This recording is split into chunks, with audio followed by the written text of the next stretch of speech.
It was a quiet Wednesday morning, November 26th, 2025, one of those mornings when people in Abuja wake up, make tea, prepare their children for school, and try to believe that life is still normal. Yet beneath that calm surface, something far more unsettling was already in motion.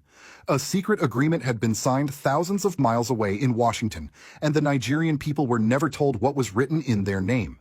For days, the government kept silent about their sudden trip to the United States. They never explained why the National Security Advisor met with the U.S. Department of War. They never revealed why a member of the U.S. House of Representatives, someone deeply involved in Nigeria's security file, had to be the one to go on Fox News and speak publicly about the real conditions America had handed to Nigeria. It wasn't the Nigerian government speaking, it was Washington. And that alone should worry every citizen. Because when a nation hides the truth about foreign demands, it's not hiding it from the terrorists, it's hiding it from the people.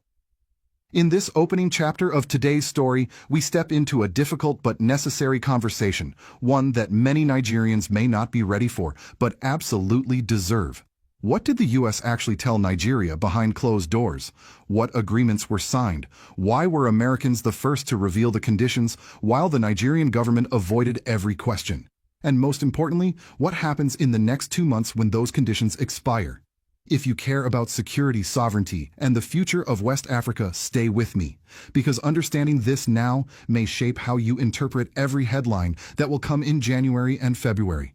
And before we go deeper, let me ask you, do you believe nations should be honest with their people about deals that affect millions of lives? If your answer is yes, then please stay until the end of this video.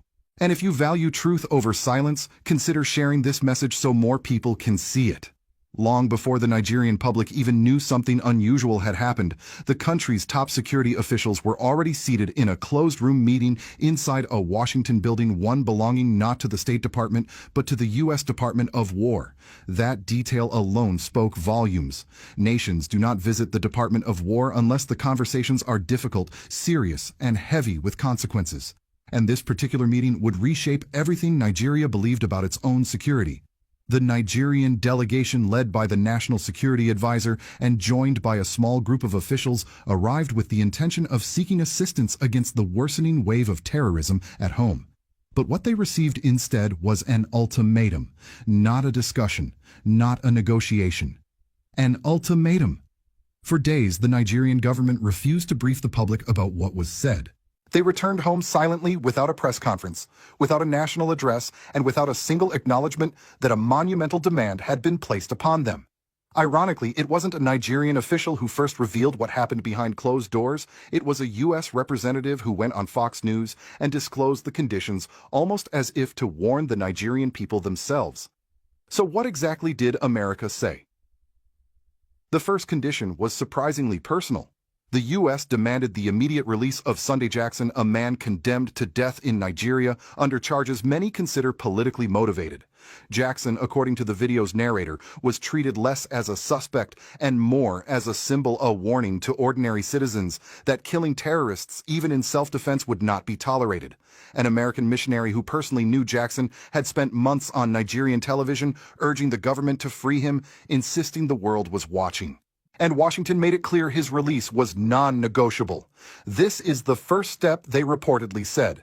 The second condition was far more explosive. Nigeria must publish the list of individuals who sponsor terrorism within its borders. Not investigate them. Not compile their names. But publish them openly for the world to see. This was the very list Nigerian officials once claimed they had completed years earlier, yet never released. In 3 years under President Tinubu, not a single financier of terror had been revealed to the Nigerian people, not one. According to the narrator, the reason was simple and deeply troubling. The list allegedly included people at the highest levels of government, individuals whose exposure could shatter the nation's political landscape.